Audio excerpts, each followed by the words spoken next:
মধ্যপ্রাচ্যের উত্তপ্ত প্রেক্ষাপটে এবার বিস্ফোরক এক ঘটনা ঘটছে কুয়েতের আকাশে, যেখানে একসঙ্গে একাধিক মার্কিন যুদ্ধবিমান বিধ্বস্ত হওয়ার খবর আন্তর্জাতিক অঙ্গনে তীব্র আলোড়ন সৃষ্টি করছে।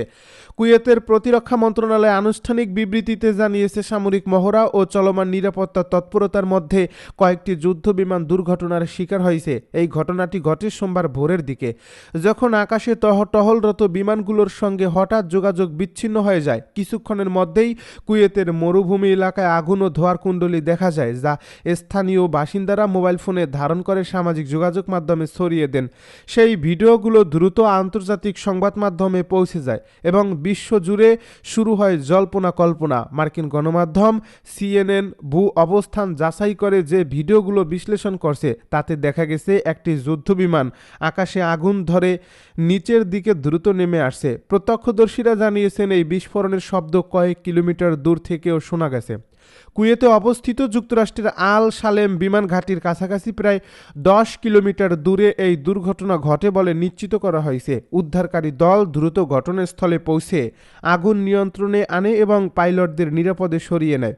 কুয়েতের সামরিক সূত্র জানায়, সব পাইলট প্যারাশুট ব্যবহার করে নিরাপদে অবতরণ করতে সক্ষম হয়েছেন এবং তাদের প্রাথমিক চিকিৎসার জন্য সামরিক হাসপাতালে নেওয়া হয়েছে।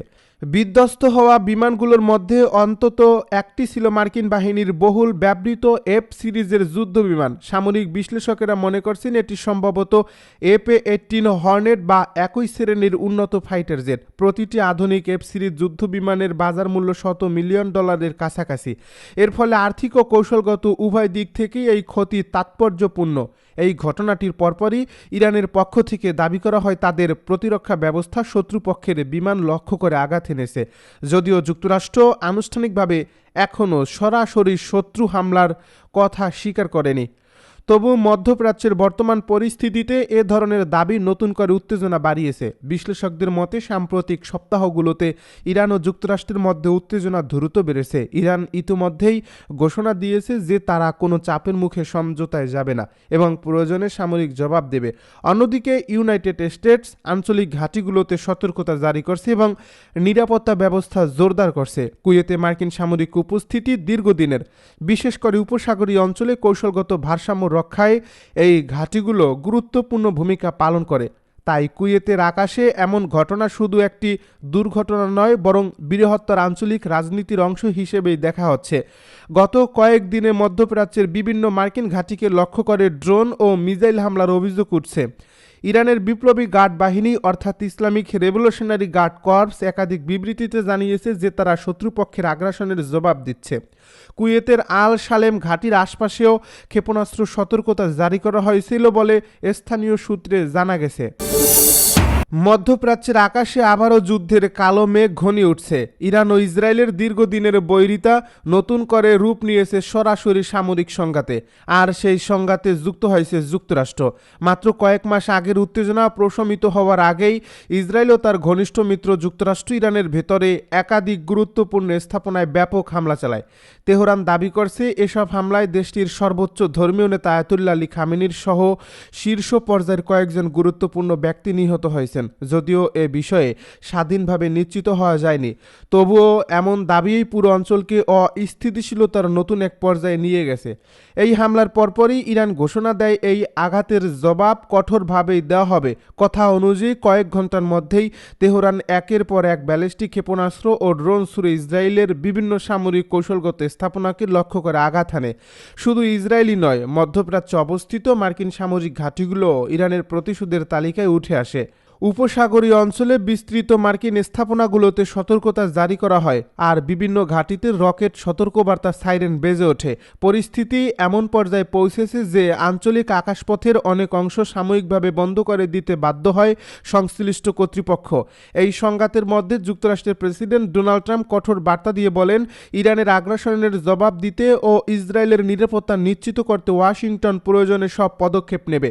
তিনি ইঙ্গিত দেন, পরিস্থিতি দ্রুত স্বাভাবিক না হলে সংঘাত কয়েক সপ্তাহ পর্যন্ত গড়াতে পারে। তার এই বক্তব্যে আন্তর্জাতিক কূটনৈতিক অঙ্গনে নতুন করে উদ্বেগ তৈরি হয়েছে। অনেক বিশ্লেষক আশঙ্কা করছেন, এই সংঘাত নিয়ন্ত্রণের বাইরে চলে গেলে তা পূর্ণমাত্রার আঞ্চলিক যুদ্ধে রূপ নিতে পারে, যার ঢেউ আছড়ে পড়বে বৈশ্বিক অর্থনীতি ও জ্বালানি বাজারে। এমন উত্তেজনাপূর্ণ মুহূর্তই দৃশ্যপটে আসে চীন। দীর্ঘদিন ধরে ইরানের সঙ্গে অর্থনৈতিক ও কৌশলগত সম্পর্ক বজায় রাখে বেইজিং। এবার প্রকাশ্যেই তেহরানের পাশে দাঁড়ানোর ঘোষণা দেয়। চীনের পররাষ্ট্রমন্ত্রী ওয়াং ইয়াই এক টেলিফোন আলাপে ইরানের পররাষ্ট্রমন্ত্রী আব্বাস আরাকচিকে জানান, যুক্তরাষ্ট্র ও ইসরায়েলের সামরিক পদক্ষেপ আন্তর্জাতিক আইন ও জাতিসংঘ সনদের নীতিমালার পরিপন্থী। তিনি বলেন, ইরানের সার্বভৌমত্ব, ভৌগোলিক অখণ্ডতা ও জাতীয় মর্যাদা রক্ষার প্রশ্নে চীন নীতিগতভাবে তেহরানের পাশে রয়েছে। একই সঙ্গে তিনি ইঙ্গিত দেন, জাতিসংঘ নিরাপত্তা পরিষদের প্ল্যাটফর্ম ব্যবহার করে যুদ্ধবিরতি ও কূটনৈতিক সমাধানের পথ খুঁজতে চীন সক্রিয় ভূমিকা রাখতে প্রস্তুত। চীনের এই অবস্থান আন্তর্জাতিক রাজনীতিতে নতুন করে মেরুকরণের ইঙ্গিত দিচ্ছে। একদিকে যুক্তরাষ্ট্র ও ইসরায়েল, অন্যদিকে ইরানকে ঘিরে চীন ও সম্ভাব্যভাবে রাশিয়ার সমর্থন। এমন সমীকরণ বিশ্ব রাজনীতিতে ঠেলে দিচ্ছে এক অনিশ্চিত ভবিষ্যতের দিকে। বিশেষজ্ঞরা বলছেন, যদি সংঘাত দীর্ঘস্থায়ী হয় তবে বৈশ্বিক তেল সরবরাহ মারাত্মকভাবে ব্যাহত হতে পারে। পারস্য উপসাগর দিয়ে প্রতিদিন যে পরিমাণ জ্বালানি বিশ্ববাজারে প্রবাহিত হয় তা ব্যাহত হলে তেলের দাম অস্বাভাবিকভাবে বেড়ে যেতে পারে, যার সরাসরি প্রভাব পড়বে উন্নয়নশীল দেশগুলোর অর্থনীতিতে। এদিকে ইসরায়েলি কর্তৃপক্ষ জানিয়েছে, তাদের আকাশ প্রতিরক্ষা ব্যবস্থা অধিকাংশ ক্ষেপণাস্ত্র ভূপাতিত করতে সক্ষম হয়েছে।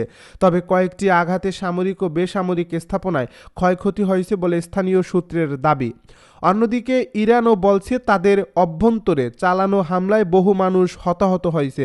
বিভিন্ন আন্তর্জাতিক মানবাধিকার সংস্থা পরিস্থিতি পর্যবেক্ষণ করছে এবং বেসামরিক নাগরিকদের সুরক্ষায় সব পক্ষকে সংযম দেখানোর আহ্বান জানিয়েছে। এই সংঘাতের জেরে মধ্যপ্রাচ্যে অবস্থানরত বিদেশি নাগরিকদের নিরাপত্তা নিয়ে নতুন করে উদ্বেগ দেখা দিয়েছে। একাধিক দেশ তাদের নাগরিকদের জন্য ভ্রমণ সতর্কতা জারি করছে এবং প্রয়োজনে সরিয়ে নেওয়ার প্রস্তুতি নিচ্ছে। আঞ্চলিক বিমানবন্দরগুলোতে নিরাপত্তা জোরদার করা হয়েছে, আর সমুদ্র পথে বাণিজ্যিক জাহাজ চলাচলেও অতিরিক্ত নজরদারি বসানো হয়েছে। বিশ্লেষকেরা মনে করছেন, এই সংঘাতের গভীরে রয়েছে দীর্ঘদিনের রাজনৈতিক অবিশ্বাস, পারমাণবিক কর্মসূচি নিয়ে বিতর্ক এবং আঞ্চলিক প্রভাব বিস্তারের প্রতিযোগিতা। ইরান তার নিরাপত্তা ও সার্বভৌমত্ব রক্ষার কথা বললেও ইসরায়েল ও যুক্তরাষ্ট্র দাবি করছে, তেহরানের সামরিক সক্ষমতা ও মিত্র গোষ্ঠীগুলোর কার্যক্রম তাদের জন্য হুমকি হয়ে উঠেছে। এর ফলে পাল্টাপাল্টি অভিযোগ ও আঘাতে পরিস্থিতি ক্রমেই জটিল হচ্ছে। বর্তমান বাস্তবতায় সবচেয়ে বড় প্রশ্ন হলো, কূটনীতি কি আবারও যুদ্ধের আগুন নিভাতে পারবে?